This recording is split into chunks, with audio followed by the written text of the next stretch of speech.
All right, welcome back to the Life with People podcast. This podcast is about finding, building, rebuilding, and reimagining community.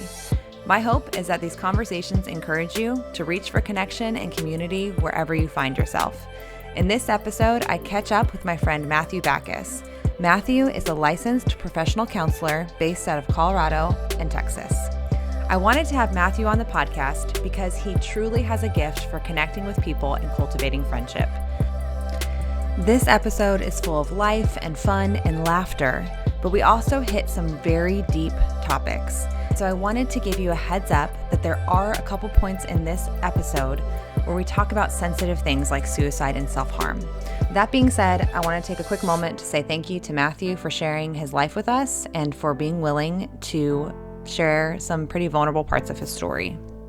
I hope you enjoy this conversation. As always, I value your feedback, so feel free to DM me, email, take our community survey, send up a flare, do whatever you got to do, but reach out. Also, do me a favor and subscribe to the Life with People podcast. It helps others find the show, just like you. All right, let's jump in. Welcome back. I'm here with my friend Matthew Bacchus. Thank you for being here today. Matthew is a friend of mine. We met in Southern California. We are going to the same church. And I'm going to pass it to you for a second. Matthew, give us a little bit of your background. Where do you find yourself today? Wow. I find myself in this Hobby Lobby looking room right now. This is fabulous. Yeah, it's great. By the way, what year did we meet? Do you know what year that was? I think it was like 2017 or 2018. Daggone. That's been a minute. Isn't that crazy? Yeah. You know what? I was going to talk about this in a second, but it's funny how you kind of become friends with someone or have an affinity towards someone, even if you haven't spent a ton of time with them. Like, I see you on Sunday, see you around. And I think I went to like your going away party. And then we just stayed connected on Instagram. Yeah. After we moved. And I remember like just 2025. Yeah. You and your wife, Danae, were in town. Yeah. Stopped by, stayed at my house for a night or two. Yeah. And borrowed camping stuff from me. And I remember we went to dinner or something. And all of a sudden you were like, why didn't we actually ever hang out? And I remember sitting there going, I know. And it just didn't really, it's like I knew that we hadn't really hung out a ton. Yeah. Feel like that.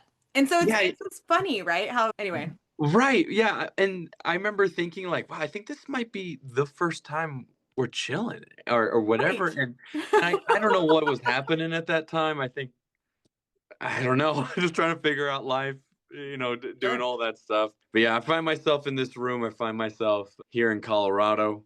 Been here since 2019. I came here for grad school. And yeah, it's beautiful out here. This winter is not as gnarly as it usually is. So it's actually sunny. I'm wearing shorts. No, you're not. I am. Okay. You want me to stand up?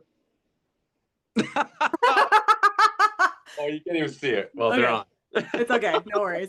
But it's actually really amazing because normally my Coloradan friends are in their igloo of depression in January. I don't know what else to call it. I'm like, please, sun, come out for all these poor people. I know. The cold, please go away. Get some warm sun. Yeah. Right. So that's where I'm at right now. Cool. So you went there for grad school. Now you are a practicing marriage and family therapist or licensed, like what is your actual title? Well, licensed professional counselor. Okay. Yeah, I got that license early 2025. So I had been practicing psychotherapy since 2021 in my practicum internship. Right. And the practicum internship site that I was doing that for, they hired me on. And I was like, oh my gosh, that's so sweet of you. That's really nice. So I've been getting my hours for the state there, and now I got them. And now I'm also licensed in Texas as well. Okay, awesome. Yeah. So for those of you looking for a new counselor, Matthew's your guy if you're Colorado or Texas. Yes. There you go. Cool. Well, I'm about to ask you a question that wasn't on the list of things I sent you. Oh, all right, let's do it. I'm here for it. So I realized I was like, ooh, well. But just as a segue, because I think thinking through how we became friends and knowing we were in a lot of the same places and then stay connected on social media. And I would say that's like the light side of social media and technology Mhm. versus the dark side. If you're saying like, so I'm just curious, meaning like we were able to stay connected and stay friends and yeah. But how would you say social media is changing our Mm. friendships, our relationships for the better or for the worse? Oh man, right out of the gates. I know. I'm sorry. I thought about it after because you have a great presence on social media. Oh, thank Like you. you do. Yeah. It's really fun to follow you. You have a great presence. And so you use it in such a fun way. But I'm Yeah, curious, even for your personal, like for yeah, you as a person, how have you found it helpful and unhelpful? And how, in just in general, your hot take, if you will, on yeah. how it's affecting our friendships or ability to make community? Well, I mean, the reality is that it just affects in general. I mean, still like a newer way to connect with another human being or human beings. And Yeah. by the way, my profile is private, so it's Oh. funny to hear that I have a presence. and- but it is funny. Presence isn't equating to, I think you could honestly be a mega influencer if you wanted to, but it's not equating to the way we consider influencer, right? What I mean is, yeah, I don't know. It's there. It's I'm going to there. think Yeah. about it a little bit more. Yeah, Yeah. yeah. It's Well, good. I It's a mean, good thing. honestly, I just think it's fun. I've always thought it's fun to be goofy, and there's like a creative part of it too that Yeah. is really sweet. But then it gets into the territory of influencer. I've had some of my teenage clients say, "Oh, Matthew, you should be a TikTok therapist," and I'm like, Oh, okay. "Oh, dude, like I'm not. I don't want to go into that space." But it is just fun and funny, and some of the stuff that I see on Instagram. I'm mostly on Instagram, but some of the stuff I see on there, I'm like, man, people are so creative and so hilarious. Mhm. And it might just be my algorithm, but I love it. And it also is this up to date type of thing. Like I am actually in the know of what's happening, and Sure. that's not a bad thing, um and at the same time, there's this like reality of, damn, I'm spending way too much time on here. Sure. like Yeah. this is feeding me something. This is giving me something that maybe I need to reevaluate, and Mhm. you lose sight of what's actually real, Right. and it's affecting so many different relationships. I'm not sure if you had seen this article in Vogue where it said, is having a boyfriend cringe now? I It did not. Yeah, it came out like I think a few months ago, and I'm goes writing it into down. If you see me looking down, it's yeah. because I'm writing. Okay, yeah, that's fine. That's fine. But it kind of like goes into some stats on influencers who got a boyfriend or who got married, and follower count went down. And I was like, oh yeah, you're boring now. Your content is boring, and it's It's kind just of all the trolls that wanted to date them decided to leave, right, right, yeah, exactly. It's like and so it's very interesting concept of these people who are influencers didn't realize that actually living a normal life is going to affect business. Wow, Or dang. even, and I heard this the other day on a podcast. Freya India on her Substack, she writes a lot about stuff like this, and she was saying relationships have become more about brand collaborations rather than actual connection, and so it's like, oh yeah, that's what social media is teaching a lot of us Yeah, to think like, will my profile look good if I'm with this person or this looking sure. person or whatever. Right. And we all make the judgments like, oh, I didn't see that person dating so and so or whatever the case may be. I mean, and that can go down a rabbit hole, but those are some of the things that I'm like, yeah, social media can really distort what it's like to actually be social. And that's a hard life to live. You know what I mean? Yeah. Um, but yeah, that's what my take is. I think like the goofiness that I like to do on social media is for me, Yeah. just for me. No, and that's so good because I think social media can be really fun. Yeah. But if those other things kind of creep in there, like other people's Mhm. expectations or this, how am I presenting myself to the world? Or if you are relying on other people's responses to your content to give you Mhm. something in your identity, right? Then it's not fun. Then it's almost a trap, right? For your Yeah. mind, for your mental health. Mhm. But I think what I hear you saying is you're just like, this is fun. I'm just having Yeah. fun. Yeah. And I think that comes across, honestly, and like your friends that follow you.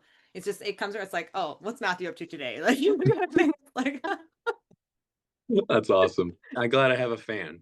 Hey, yes, yes. And this really struck home for me, like you saying social media can distort what we actually, wait, sorry. You said social media can destroy, just the social media can distort what it actually is to be social, Yeah. because we're curating these moments. And it, Mm. I think there's a reason why there's a trend of Instagram versus reality, right? Right. Those Yeah. like those posts where it's like, this is what I posted on Instagram versus this is the reality of it, because it is curating and distorting kind of what our life is. And Yeah.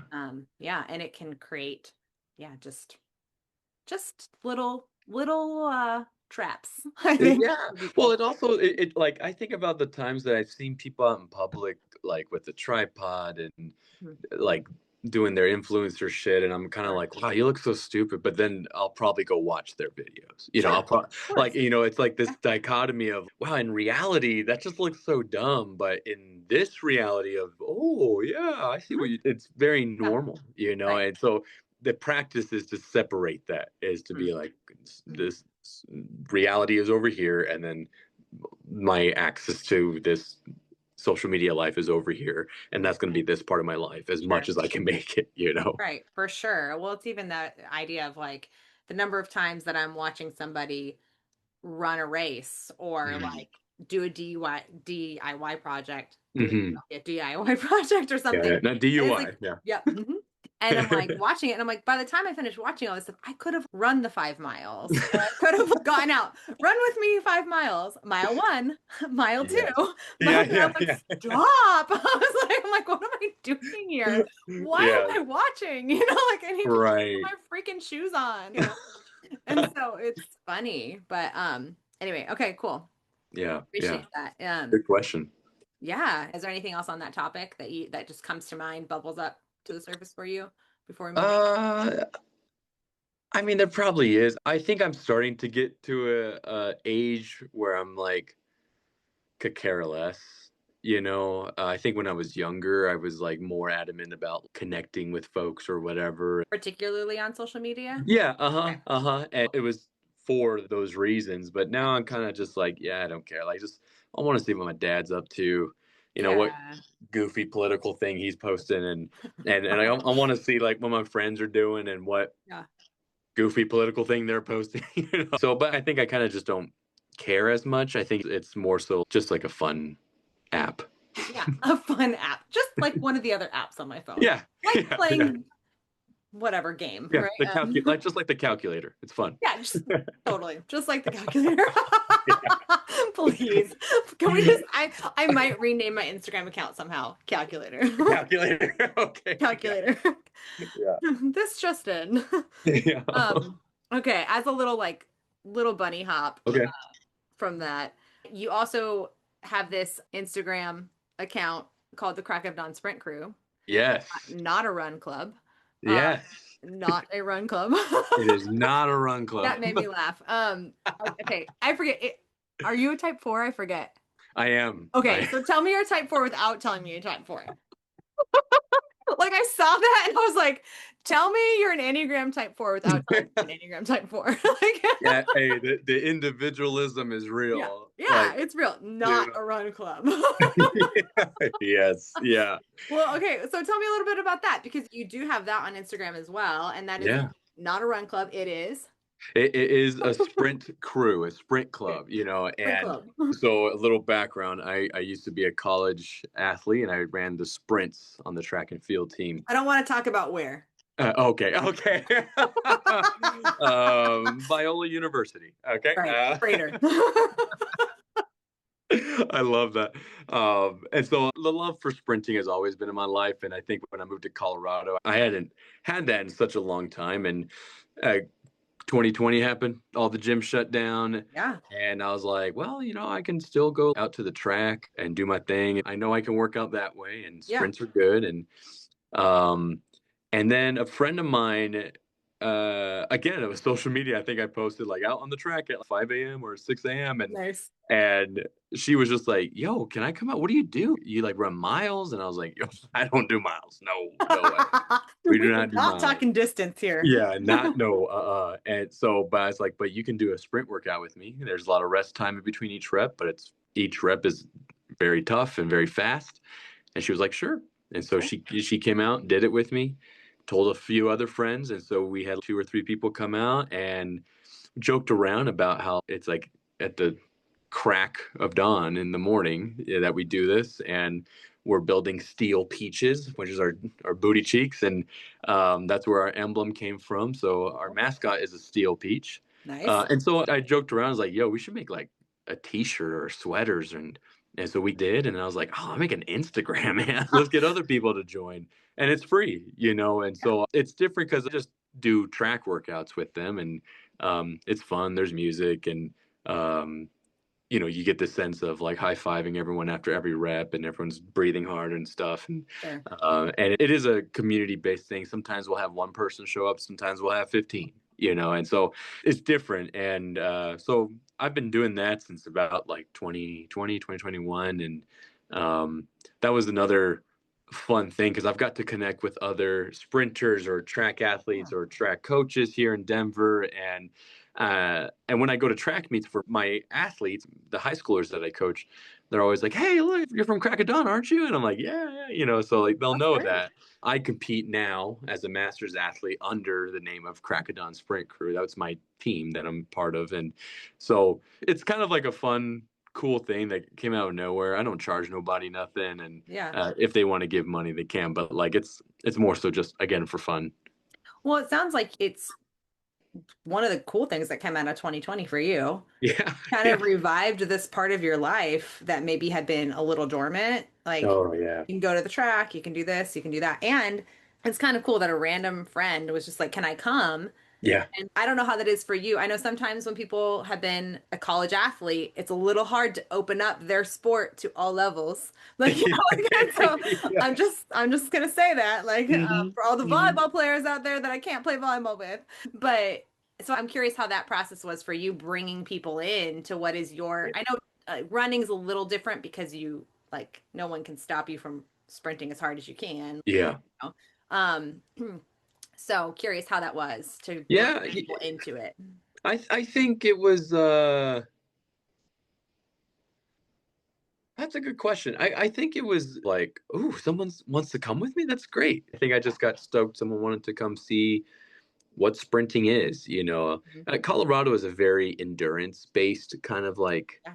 Do the Leadville 100, baby. Yeah, exactly, and like, "Oh, I just did a 14er yesterday," Yeah. and it's just like, "Oh, like, that sucks," I think, like, the reaction sprinting stuff it's good for the body, it's good for your muscles, and it's a good fat loss kinda thing. And, but it was fun to just have somebody be like, What is you sprint? I haven't sprinted since I was in 8th grade," or whatever. And Right. they come and do it, and they're like, "Wow, that was a really hard workout." And I was like, "Yeah, like, you haven't moved that fast in how long?" And so Yeah. having people come from any level, it's fun. I like to coach, and I don't think I'm that fast anymore. And so it's kind of one of those things that's like I've accepted where I'm at with Mhm. my age and my tendons and the tendonitis, all that stuff. So I think it's kind of like again, it is on the basis of like if we can connect and I can run with you, that's fine with me. Mhm. Mhm. That's cool. It's funny hearing someone who was a college athlete and who still competes say, "I'm really not that fast anymore." Like, Yeah, it's true. It's true. Yeah, like I'm not. fine, it's fine, no problem. Yeah. I'm Uh, like, okay, so I just think that's really cool. I go to a run club, yeah. um, a actual run club, not Yeah. a run club. And I haven't gone in a long time actually. Sorry, y'all. Oh. But it's just been scheduling stuff. But I think run clubs and things like that do provide a really cool opportunity for Yeah. therapy, especially like I would imagine in like a sprint workout, like you said, you have all that downtime when you're recovering. You're kind of Yeah. heaving, right? Like it's just like Mhm, like, but at the mhm. same time, you have moments of connection and points of connection. And I think honestly, like when I see something like that, the fact that you were just like, you know what, like, yeah, come. and they can Hmm. come too. And let's make a t-shirt and let's make an Instagram account and let's just keep going. I feel like that's really natural for you. Like I think Hmm. community building and friendship building is actually very natural for you. This is my perception of you. So you can tell me if you're Okay. wrong, if I'm wrong. You can tell me if you're wrong. Yeah, I'll You tell can you if tell I'm me, wrong too. yeah, Yeah. yeah. You can, but when I think of you, I don't think you've ever met a stranger. Mm. I feel like you very naturally, and maybe that's like your Texas upbringing where it's like you like greet everyone, talk to everyone, and I'm Yeah. from just outside LA, a little different. So, but I think you just naturally do that. Would you agree? Or Yeah, I think it's become a learned skill, hmm, you know. okay, there it Uh, is.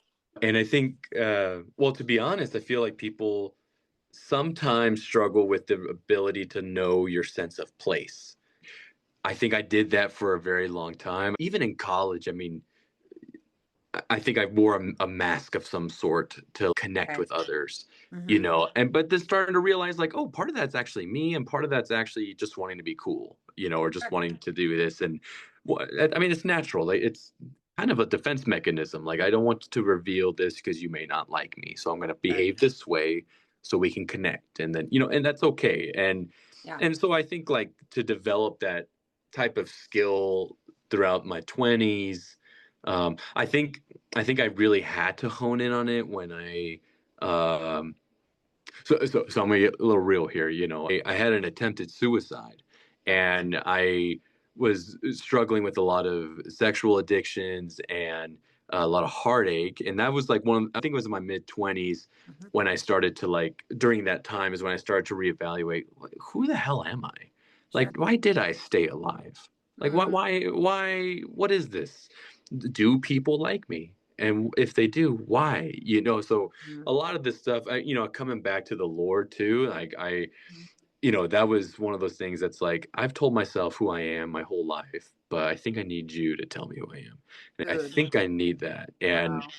so I could just fucking stay alive, Yeah. and Yeah. that's so difficult because I'm adopted, and so a lot of my issues revolve around abandonment, anxious attachments, and Hmm. uh, it started to reveal their heads in my life. Like, oh, okay, this is real.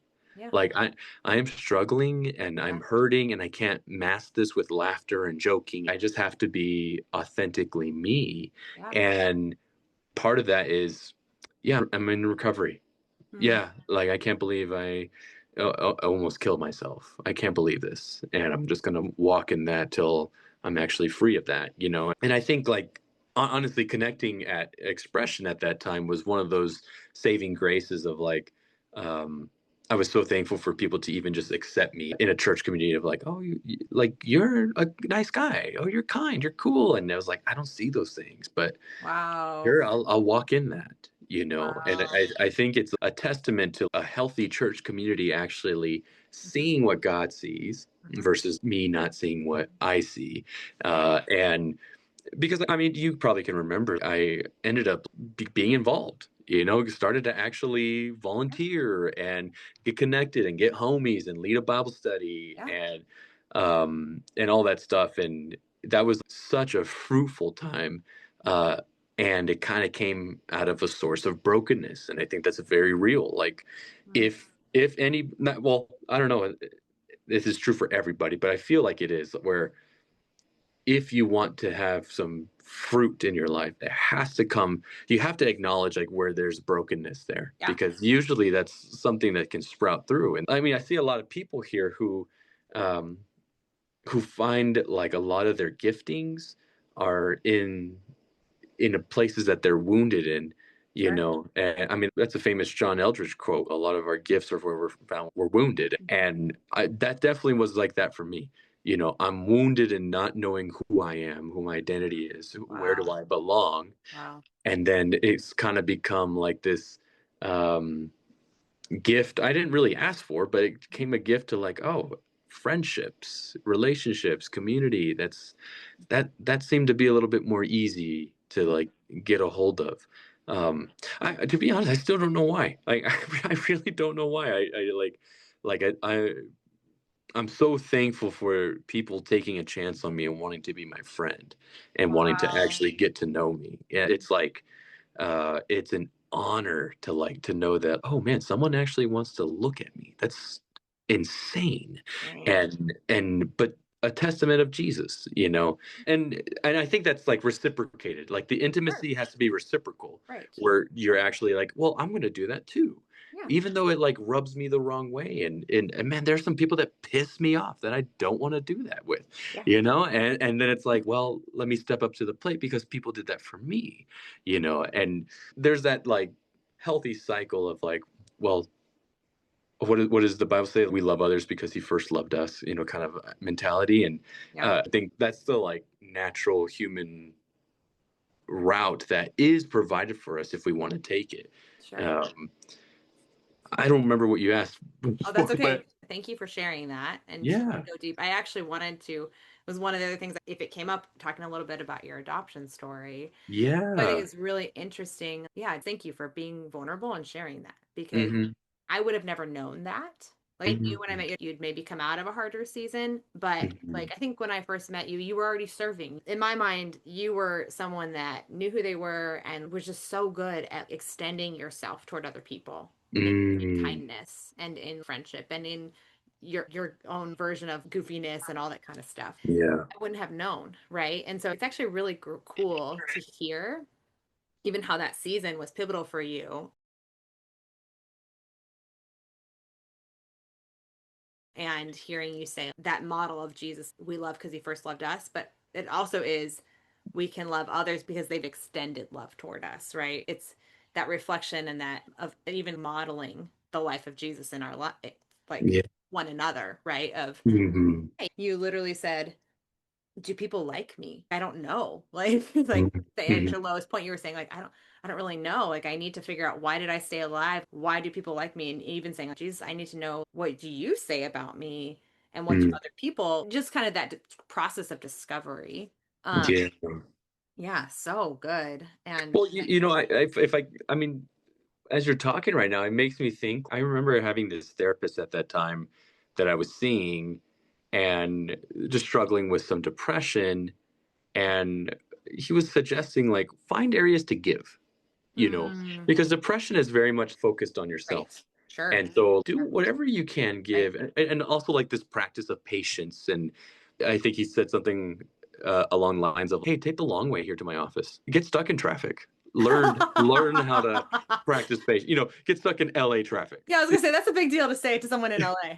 Yeah, yeah. You know, and I was coming Purposefully like, go through Santa Monica. right, right. But I like, you know, I was in Santa Monica and my therapy sessions were in Burbank. Oh, So it you was like like literally you were in Santa Monica. literally. And so it was just like, man, the traffic? That means I'm gonna have to plan and I'm gonna have to, you know, and it's Yeah. like, well, yeah, yeah, you're actually gonna have to learn how to manage yourself.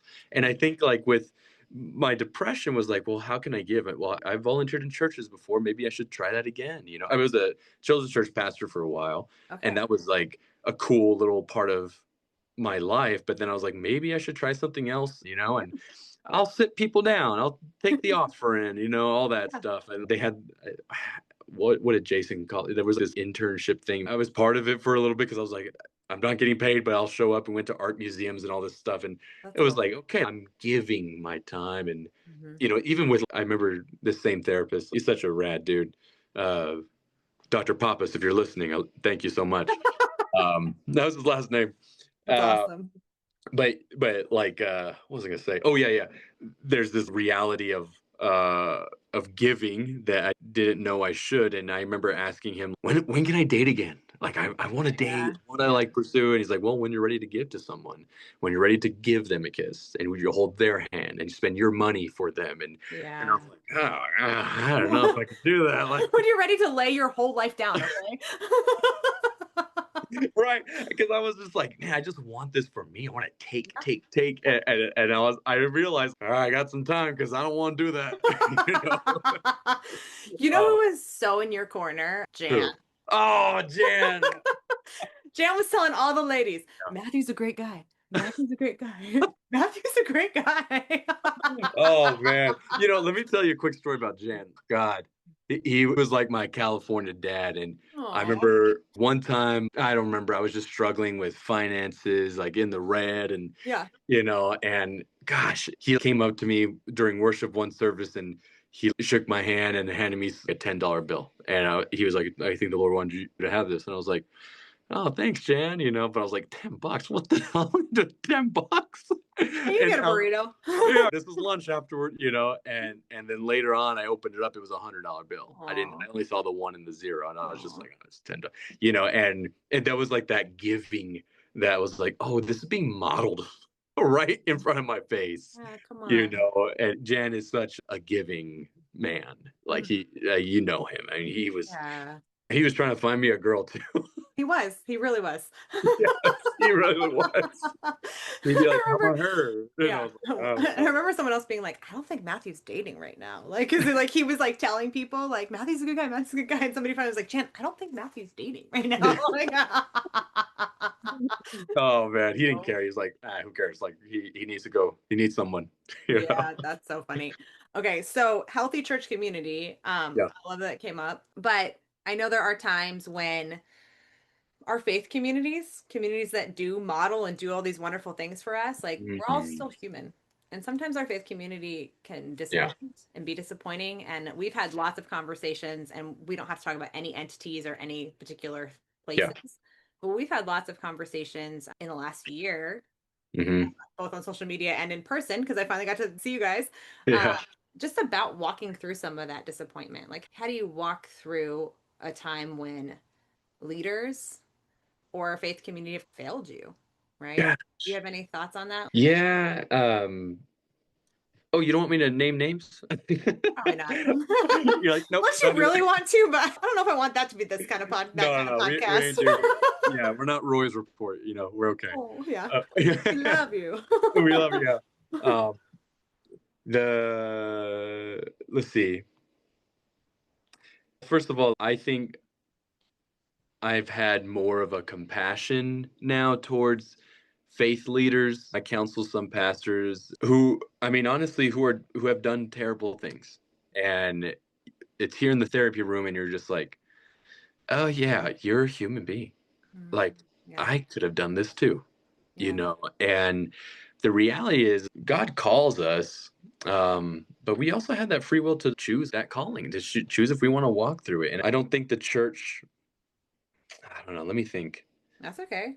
Yeah. Well, I'm Yeah. thinking like I'll start with this. I I wrote know it's down such a this. gear shift, so sorry about Yeah, that. no, that's fine. That's fine. But like the Dietrich Bonhoeffer quote, I just pulled it up. Like the person who loves their dream of community will destroy community, but the person who loves those around them will create community. And that's Dang. like, yeah, Is that in that's Life like, Together? what was that?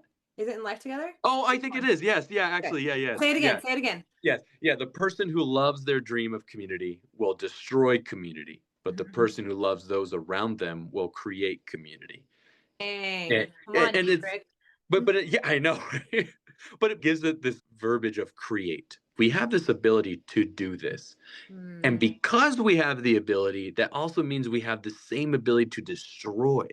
And gee, I come think that on. has to come into perspective for a lot of people, and not just with church stuff or whatever, but it's Mm, anything, right. friendships, relationships, dating, and Ah, it's like, man, I kind of have a loaded gun here, sure. and am I going to defend or am I going to offend? And Mm, I hear this a lot. My clients say like, "How do I not screw up my kids?" I'm just like, "Oh, aw. you're gonna screw them up." Oh, It's just how you recover from that, how mhm. you repair it, And I think maybe that's something that we forget, that church leaders are going to screw up in some areas, and Yeah. if they are able to repair and repent Mhm. and restore and reconcile like the Bible like commands them to do, Yeah, then it's like, okay, then let's try again. right. I can give you a second chance. But I think that's one of the things that's like almost like a red flag. Like if your leadership is not willing to reconcile Mm, and not willing to repent and is always on the defensive and not willing to like take in these things, it's like, okay, well, maybe I need to find a different place. sure, Maybe that's not a sure. great example of creating community. You're just dreaming of it. You're Yeah. just dreaming that this is going to be fine. And it's like, no, that's going to destroy us. I think in the last year or so, I've seen that happen where my compassion kind of like went maybe too far to the point where it's like, oh, I'm missing these flags of Okay. like someone's not willing to be reconciled, Yeah. or they're mistreating someone. And it's like, all right, I need to pull this in. I have to understand where this boundary is. Hmm. And it's difficult to recognize that because, you're not going to get it the first time. Right. And that's hard to come by because it's not just information.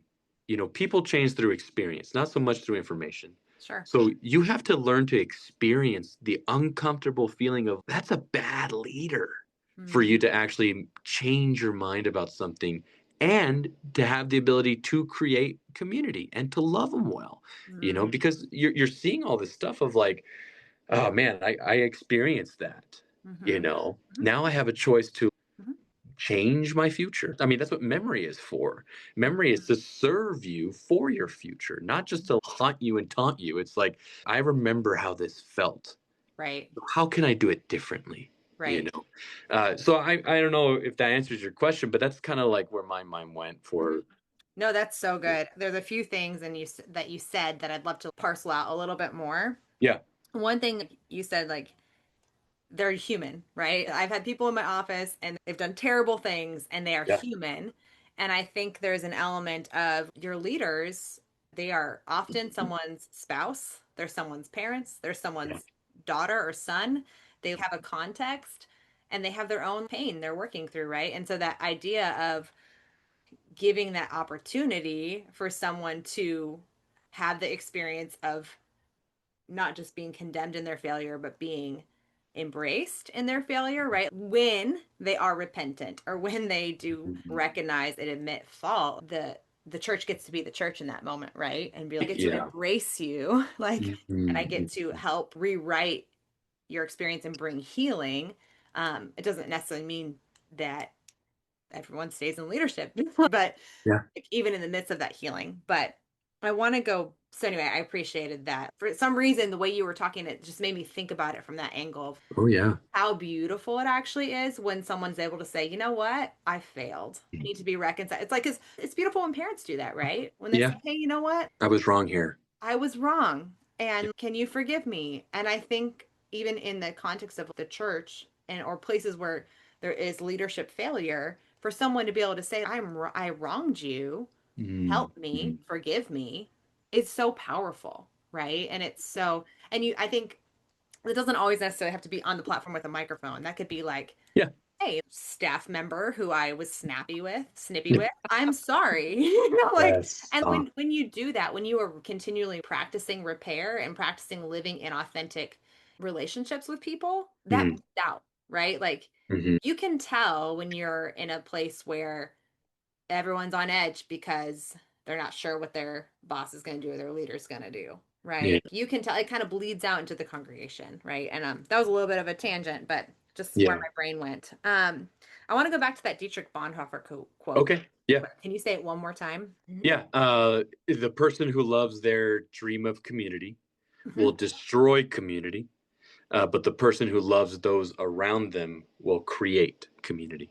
That's so good. The focus is on the people that are in the community, right? And so, and I think that goes for like you said, for dating too. It's like when you have this idea or this ideal of what a relationship should be like, that's right when the relationship starts to break down, right? Because you're making assumptions about someone. Like, this is the way you should act. This is the way you should be. This is the way. I mean, I remember being in a relationship right out of college one time, and we kept having these arguments, and the guy was like, I don't know why you're acting this way. I'm like, what do you mean? I'm just being myself. Like, because I think there was a long lead up before we started dating. And I think he started to build this ideal of who I was.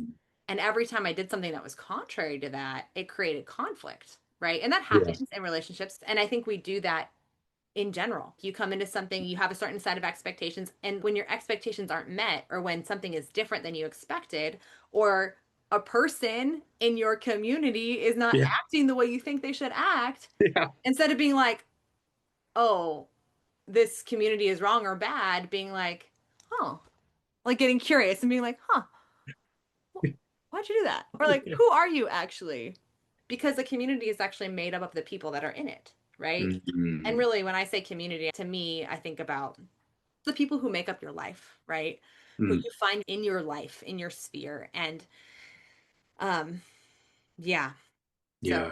I was just processing that. Thank you so much. I Yeah. love Dietrich Bonhoeffer, man. Oh man, It's a yeah. tragic tale. Anointed dude. Yeah. Yeah. Okay, hang on one second. Was there anything else on that kind of popped up? No, nothing that stuck out to me, no. Okay.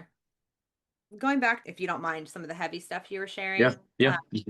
You mentioned that some of the things you struggled with were based on abandonment due to your adoption experience. Mm-hmm. And I'm curious Yeah. if there was a moment or a season or an experience that triggered everything coming up. Because I know sometimes it's just coming of age. It's moving out of your parents' house, it's going away to college, and all of a sudden it's like, wait a second, like, Yeah. who am I and why do I feel this way? Right. Yeah. If there was anything that triggered that, or Yeah,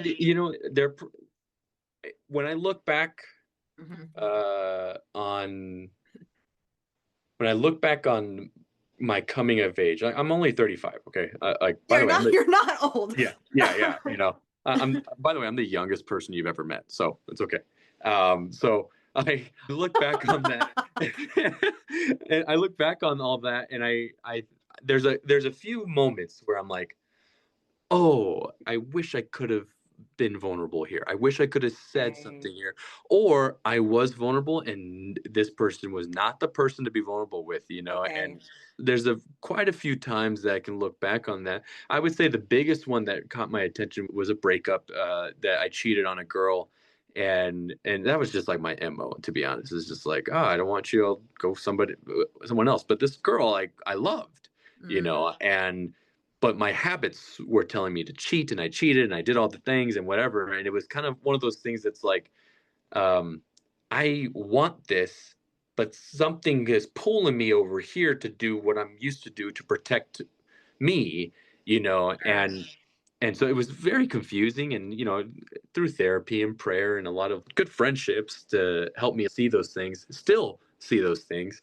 I think there's a lot of those moments, so I think because of me putting up a facade of whatever else to connect, and some of it worked, and it propped me up for however long, you know, um, it ate at my self-esteem in the like under, there's a famous he's a marriage therapist, but his name's Terry Real, and he says a lack of self-esteem leads a lot of us to be unaccountable in our relationships. And it's true. It's true. Like, I mean, like, the fear of being vulnerable because you don't feel good about yourself, right? Yeah. Like you are acting out of this broken, weak self-esteem, and it's not allowing you to be like, hey, someone help me. It's like, I'll do it myself, and we just can't, we're not made to be in isolation. We're not made to do things by ourselves. Some things, yeah. But like things like, hey, I need to talk to you about something. Can you please listen? Like, hey, I have these thoughts in my head and I can't seem to sort them out. Maybe you can help me with that. There are many times like that in my life, and I'm sure you may have had experiences where it's like, I wish I would have said something. I wish someone would have brought me up. But there's a bit of those triggers, and I think that's what led me to the desire and clarity to take my own life, was like, oh, I'm too far gone. Like I screwed it up. Right. That means I have to leave, instead of like, hey, come over here. You're okay if you make a mistake. Yeah. Mistakes, whether they're small or big, they happen, so you have to give yourself that same grace. And I believe that when anybody gives themselves grace from mistakes they made, that's their self-esteem being built up. That's the wounded parts actually showing the worth, like Ann Voskamp says, like, the deeper the scar proves more that you've given. And it's kind of beautiful to know that, like, oh, these scars are something that gives. It's not something that's shameful, Right. And so I think, yeah, there were times that were triggered. Even now there are times but I can handle them much better now. Yeah. So what I hear you saying is there were, and it sounds like to me, like even saying your pattern of like cheating is like it's almost that well-worn path of like, well, this is what I'm hearing. So you correct me if I'm wrong. What I'm hearing you say is something inside of me wanted to get out before I could be abandoned or rejected. Exactly. Right. Okay. Yeah. So you have this response that you're not fully connected to, you don't understand yet. Right. And so you're acting out, and then there's shame because you feel like you're doing something bad.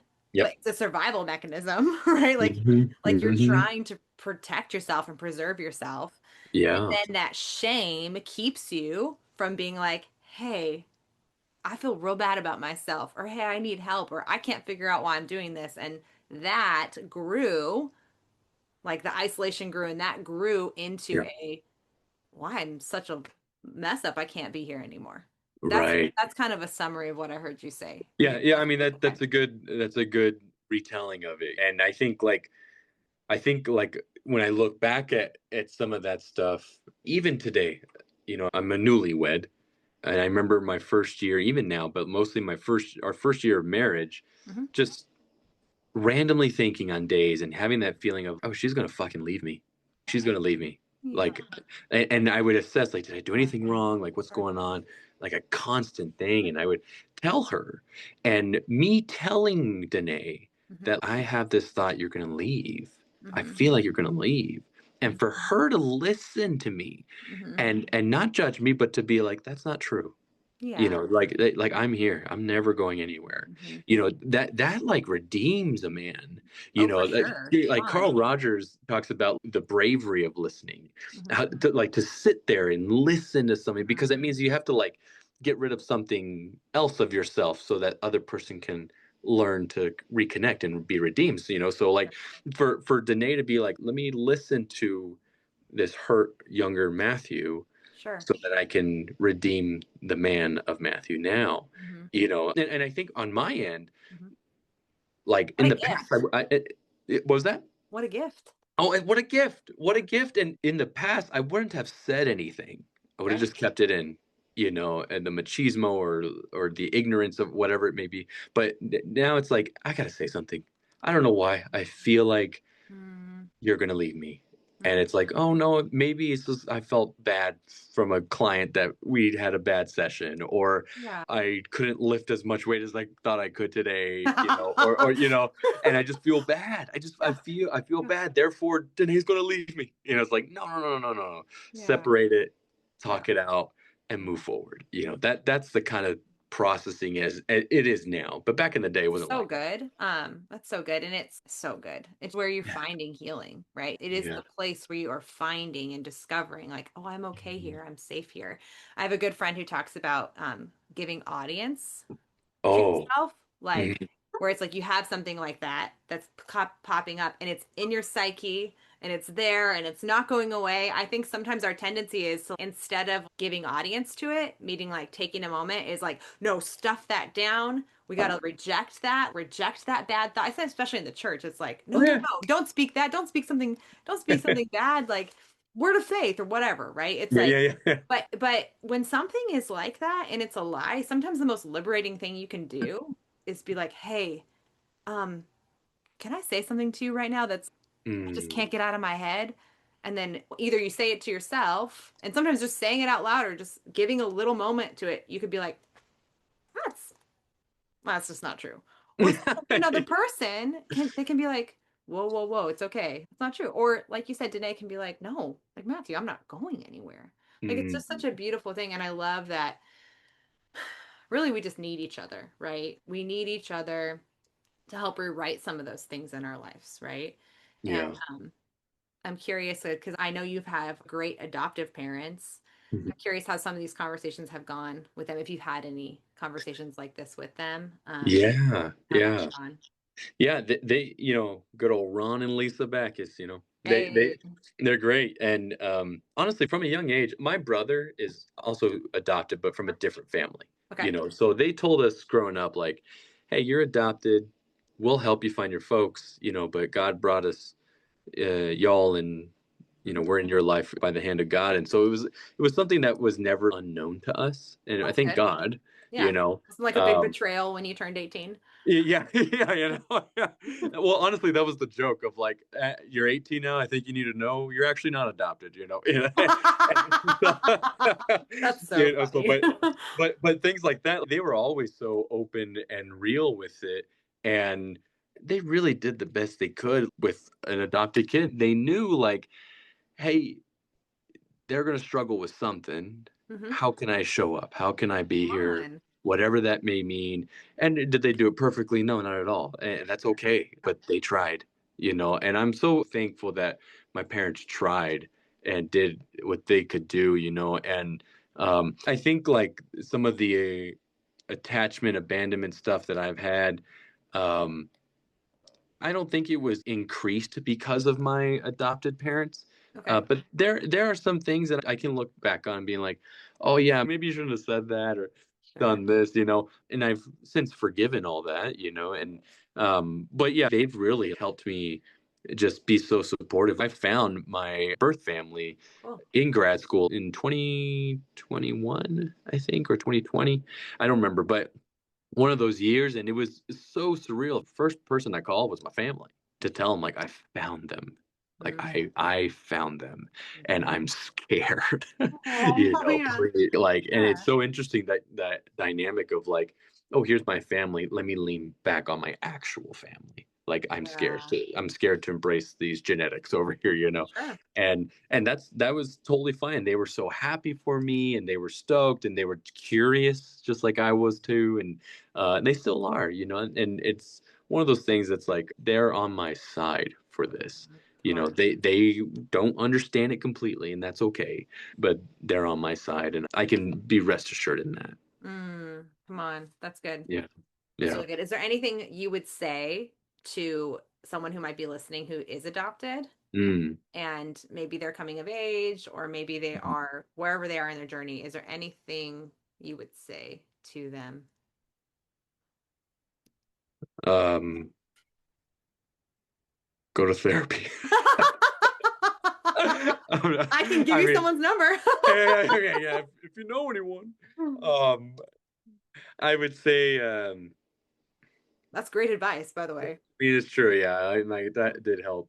Um, actually, on that, when I did find my birth family, it was a little overwhelming. Sure. Got all these text messages, these friend requests from people I didn't even know, and I was just like, what? Yeah. And I happened to have a therapy session after with my therapist at that time, and one of the first things he told me was like, "Hey, man, you don't owe them anything," you know. And I was like, "You're right. I don't know these people. Just because we're blood doesn't mean like I owe them shit, Yeah, you it know." doesn't mean that they can be on your Instagram account that is private. Yeah, yeah, yes, yeah, exactly, exactly. And so it was things like that. I was just like, okay, I would say just make sure where is it your actual devotion to, and you don't owe them anything, and learn to embrace the oddities and the curiosities that come up with your Sure. own life, Yeah. and to not be mad at yourself, man. I think I was angry for so long, At and yourself? yeah, myself, and like at the design of like how my life has become, like why do I have to be adopted? Like everyone looks like their folks and I don't, or whatever the case may be. So there was a lot of anger there, but learning to settle that whenever you can. I think that would be Mm, that would be something. mm. It's interesting to hear you say that the anger part because I think when you're dealing with abandonment or rejection, you're trying to also find ways to abandon or reject yourself. And I Mm-hmm. feel like being angry at yourself is like that's a tough place to be. Oh It's yeah, like yeah. because you can't get out, you can't walk away from yourself. You can't go No. find a new person. Like you are there, like Yeah. and so Yeah. Well, also, I mean, the reality is like, and this is something that I found out is like, I had this sexual addiction. I was trying to find my birth mom and all these women, kind of like, hey, are you here? No, I'm gonna take this from you because I'm angry. You owe me wow. this. I'm gonna take this. I Right. want this. It's survival. And I didn't know that's the stuff that's under the hood, and Right. I think it's Sue Johnson who says like all behavior is communication, Mhm. and I was communicating, I'm angry at my mom for giving me up. Like, why was I not Wow. good enough to stay in your arms? Mhm. Like, all this stuff that kept going over and over and over, and that I didn't know how to resolve or forgive. Wow. And just because you forgive, you don't have to forget. I know the dangers of that. But yeah, it was just like, I'm trying to seek something here. And women were my bridge. That was my pathway to try to find my mom, and that's a hard thing to come by psychologically, Sure. but when you do realize it, it's like, all right, I got a lot of cleaning up to do, and that's okay. That's Yeah. how I found it. Yeah. Well, our brains are so complex. Mm-hmm. And there's so much happening under the surface. And I think that's so insightful of even knowing, like, this is going to sound really trivial compared to what you're saying, but It's okay. as you're talking, all of a sudden I was thinking about that Dr. Seuss book, Are You My Mother? Are You My Mother? Are You My Mother? Where it's kind of like you're trying to put this puzzle piece together. And yeah, and it's so intense. I'm curious. I did a little sleuthing on your Instagram account the other day. Nice. Some things we could talk about. Okay. And you had this quote by David White. It says, "Friendship is a mirror to presence and a testament to forgiveness." Oh, And I'm curious if you could expand a little bit upon it, because obviously you've gone through a lot of healing, you've walked through a lot of forgiveness, you've worked through quite a bit of things, and I'm just curious even how that quote hits you as far as friendship goes, and even in the context of what we've been talking about right now. Yeah. Go ahead and read it again. Yeah, of course. Friendship is a mirror to presence and a testament to forgiveness. Damn, I forgot how. I mean, David White's a poet. He's an Irish poet, and Okay. he's God. He's got some really good stuff. But that's one of his. That's part of. I think the poem that line comes from is called "Friend." I think that's what it's called. I don't remember. But oh man, the words that stick out to me are the words forgiveness, testament, and presence. When I think of presence, Dan Siegel, he's a famous therapist or psychologist or whatever. He like talks about the presence is the ability to go through any possible plane and being like in the now and to whatever is happening. Right. Like you can move freely Yeah. in that, and I like the sense of freedom is there, and to know that there is the possibility of friendships that I can be free in, it's honey, and I think like to even know that there's like this testament of forgiveness. I mean, that's the Lord, man. Like that's God being like, I am your friend and I will forgive you continuously. I think when I hear that quote or that poem or anything that has to do with friendships and or even movies and things like that, I think of like my experiences where I've had really good friends that I met in kindergarten and I still talk today with them, And then I also think of friends that really hurt me, who crossed lines I didn't think they could cross, and out of their own hurt and out of their own brokenness, and I think to myself, like, man, my forgiveness for that friend is much more difficult to give than the one that is constantly there for me. There's a lot less freedom involved, Right. but I know that it is possible, and so I love that quote, David White, man. He's solid. He's got some good work, man. It's so good. There's the four again. There's the four. Oh, it's so good. I love your ability to recall quotes and authors. I'm like, dude, like you're going for it. I was like, nice file cabinet you got there for a break. Oh, thank you. I'm always like, wait, who's that? Oh, yeah, you're talking about Dan Siegel quote. Yeah, all of it. Like, like you're busting them out one after the next. So in this friendship is a mirror to presence and a testament to forgiveness. One of the things I see is to be in friendship is to forgive, right? And so once something happens and forgiveness is not possible, like kind of the friendship isn't possible, right? And so to be in friendship, there literally is this beacon of hope that forgiveness is available to you, right? Oh yeah. And I think not that you go around intentionally hurting your friends, right? That's just what hit me just now is and that freedom to be yourself and knowing you're accepted. There's an acceptance there of I'm accepted for who I am, even in the parts of me that, might be a little clunky or maybe I bump you the wrong way sometimes. And it's like, but here we all are, right? That reminds me of a situation in my life. It was in LA and I was struggling with finances. Man, LA and finances and me, they just don't get along, Most people. Yeah. Oh, yeah. But I was struggling to pay rent. I think I was $80 short. and I asked one of my close roommates if they could spot me. Yeah. I'd known this guy since college, and he just outright said no. And just couldn't do it. He made more money than I did. And I told him I'd pay him back. And that kind of hurt me, but I understood. I was like, all right, I asked. He said, no, I can accept that. And then I don't know why, but I asked this new guy at church that I was starting to become friends with. It just so happened that we were talking on the phone or something like that. And he was just asking me how I was doing. And I was like, gosh, man, I just can't pay rent. I'm just $80 short or whatever. And he was like, oh, dude, I'll spot you. And I was like, oh, no, you don't have to. And, it's a new friendship, And he just offered. Yeah, he was just like, oh, dude, I could totally do it. No problem. And I was like, I'll pay you back, man. Like, and he's like, you don't got to pay me back. And that was so interesting to me. This guy that I knew for years had the ability and decided not to. And the friend that I barely knew said, I'll spot you and you don't have to pay me back.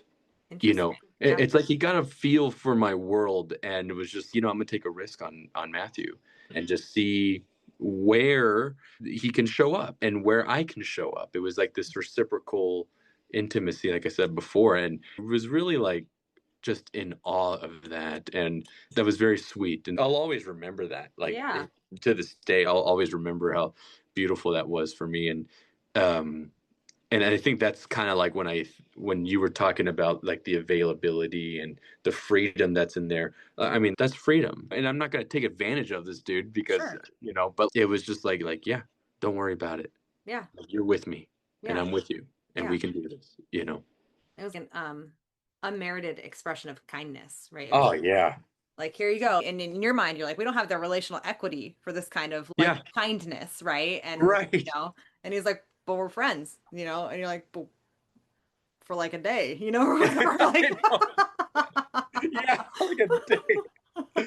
Yeah, exactly. That's amazing. That's beautiful. I want to be mindful of the time because I know that you. Oh yeah. How are we doing? Okay. We're good. All right.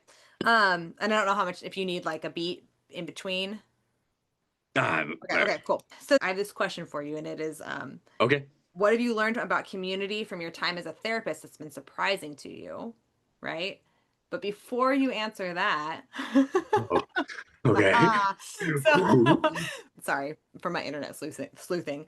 You have this fun archive on your Instagram, basically about things you're noticing in therapy. And one of the things you said was like friendships hurt, and sometimes that's okay.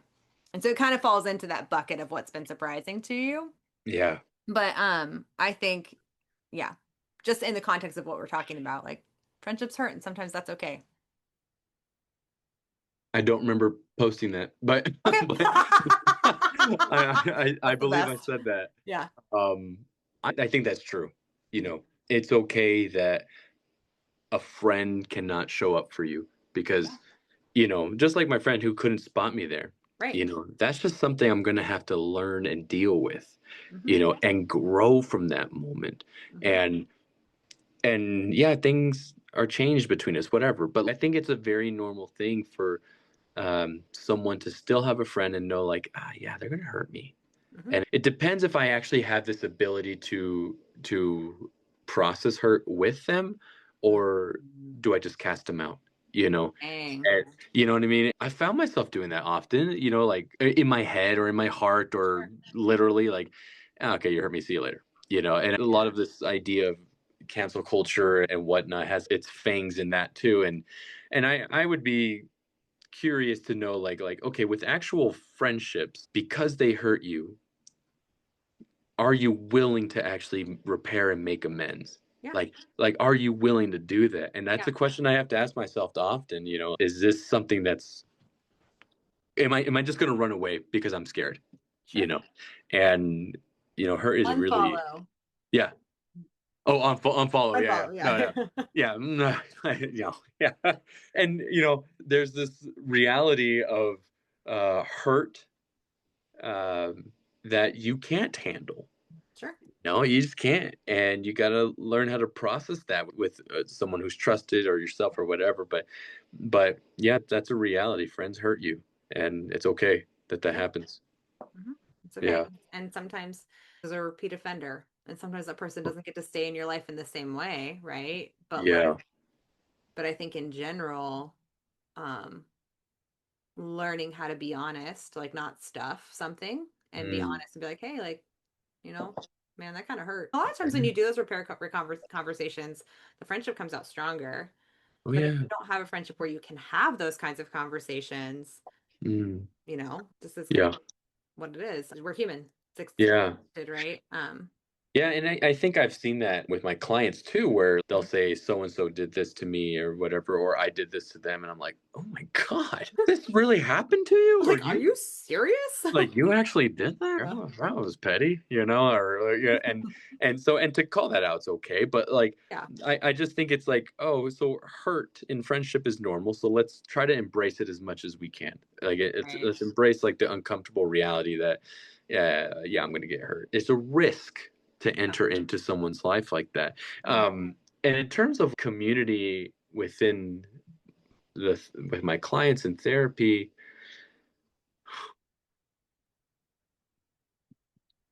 you know, man, it's so important. It's like part of the treatment plan for a lot of my clients of Okay. like, let's learn to make friends. Wow. Let's learn to get involved with something bigger than yourself. Let's Mm. learn to give to others and not just be so focused on yourself and your Yeah. feelings, and we have this saying in therapy, feelings are good indicators, but they're not good leaders. And for you to actually be in this position of, I need to be around people. If I actually am designed for a purpose, Mm-hmm. this design needs to be with people, it needs Mm. to be with whoever. And there's been times where I've encouraged clients to get roommates because I'm Yeah. Because we hey, need to. I know you can afford living by yourself, but you probably need someone to rub up against you every now and then. And that's okay. That's Yeah. fine, Yeah. but I think like for people to have uh, somebody around Mm-hmm. that they can be accountable to in whichever way, whether it be accountable for humor or laughter or whatever. It's like that's what it means. Here, I throw another quote at you. All It's just right. I'm it's gonna grab it. here it is. Terry Real. He says you got to train your friends to support the relationship, but not empower your individualism. Not like I think that's how it goes. It goes encourage your friends to support the relationship, not your individual empowerment. There's a reality there of like, hey, I want our friendship to last. Mm-hmm. But if I'm so focused on my individual empowerment, I'm going to overcome you and just knock Okay. you to the side. I don't want that to Sure. happen, Sure. because there are things like I'm sure you've done it too with your friends, like hey, don't do that. I know it feels good to do this, but you can't do that because that's going to cost us something. It's going to cost so and so something, whatever. So come back to us, Mm. first, and I mean, there's a group of guys that I have to reach out to. One of them being my brother, but I have to reach out to them on a weekly basis Mm. because I can empower my own thoughts to screw me over.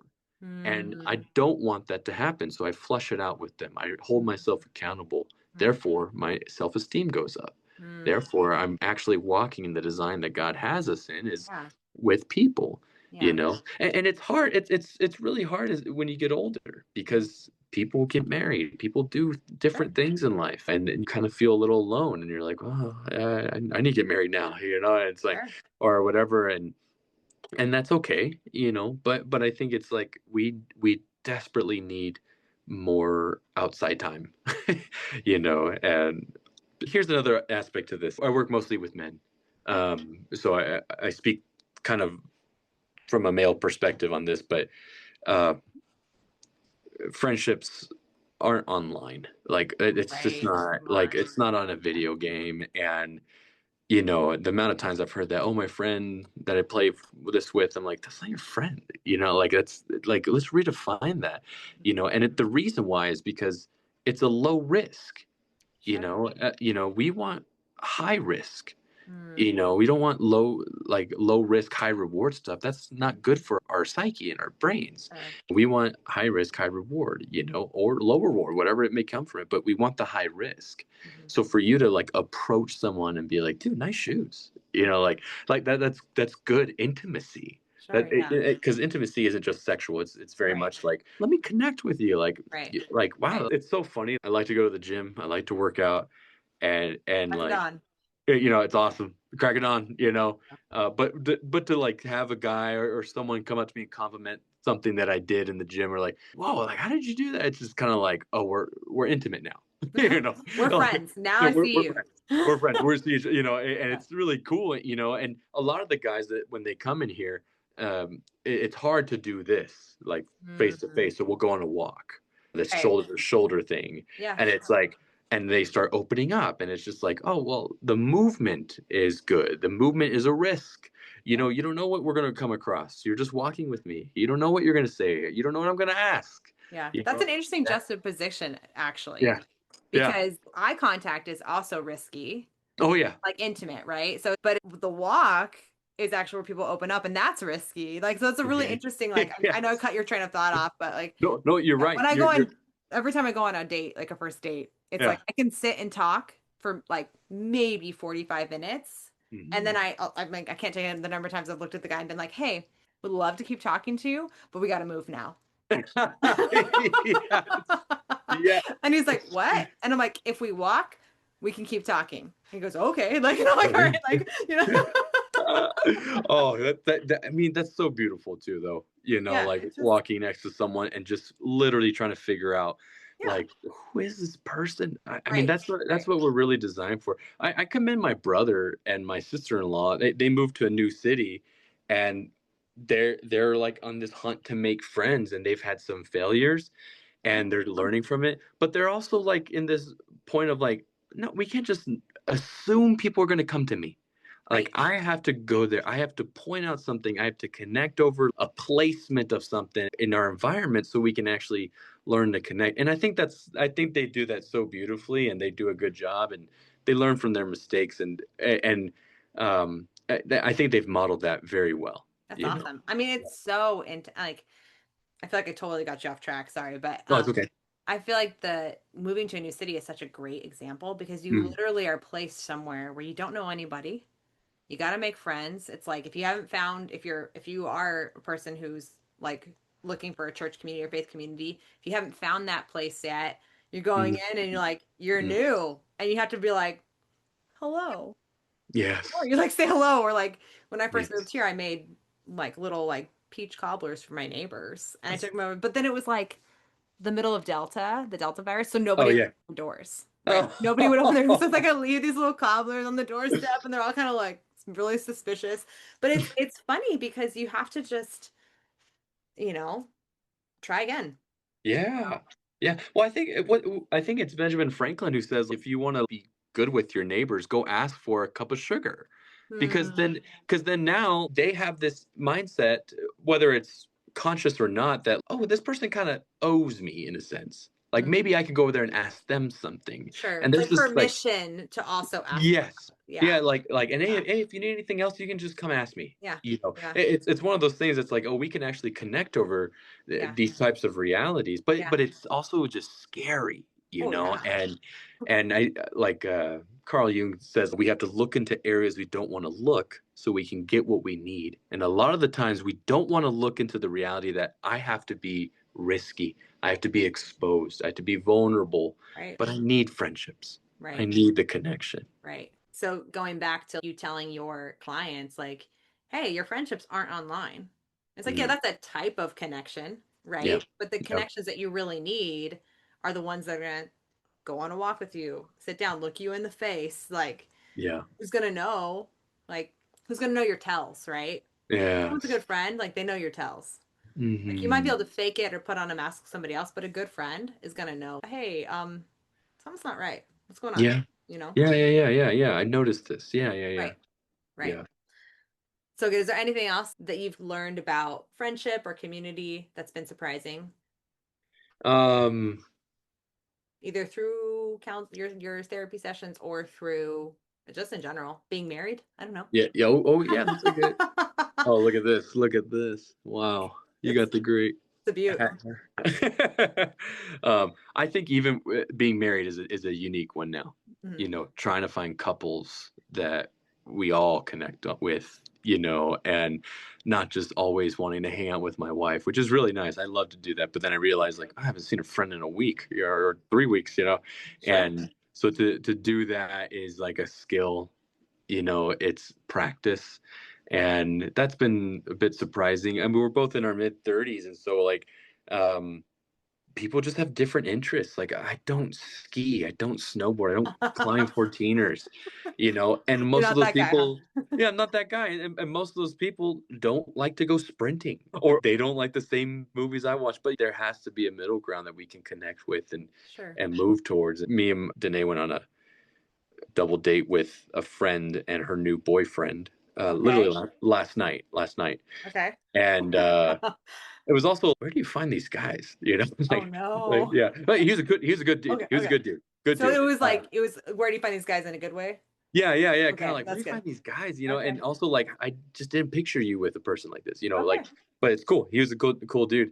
But it was one of those things that's like, uh, I could just tell, like, he's clearly into things like golf, and that's just not me. But where else can we connect? What that's the curiosity. That's like the discovery. That's the, like, hey, let's go hang out. Let's go do something, whatever. And that's a nice thing to try to, like, come across. It takes time. Oh, I think totally it takes time. And I think there's a safety in having a shared activity, right? Yeah. Like, we both enjoy this, we can connect. And even if we don't know each other too well, it's like the activity is the thing we're doing, right? Like, and I think it is a skill to be intentional and to get curious and to be like, well, what else do you like? Or, hey, are you open to trying something new? Like, for a double date, especially, it's like there's license to do a lot of silly things. Like, Oh yeah. let's go to an escape room, or let's, like, Yeah. there's an art show or something where it's not just about the activity, it's kind of just about doing something different Oh yeah. under the banner of a date, right? Totally. But Yeah. I think, so interesting. Yeah. Oh, the couple dynamic. I know. It's It's so crazy. fun. Yeah, and here's another thing that I think is Yeah. surprising is sometimes I could be a little brash, like in joking or whatever, and not everyone knows me. So Sure. they can't just be like, oh, that's Matthew. It Yeah. might come off as like, oh God, like he said that or whatever. And so I know that I've had to, like, learn to be like, let me just ease into these things instead of just showing up and making everyone look at me, Sure. So that's something that has been a constant learning curve. That's so funny. You're like, accept me as I am. Yeah, exactly. Accept me as I am, but I'm actually sorry I said that. That's awesome. Well, trying to think. I like to ask everybody this, but what does community mean to you? Um. Uh, Community means accountability to me. Okay. That's what I would say. Good. Is accountability. Yeah. Yeah, I would say community is accountability, and laughter.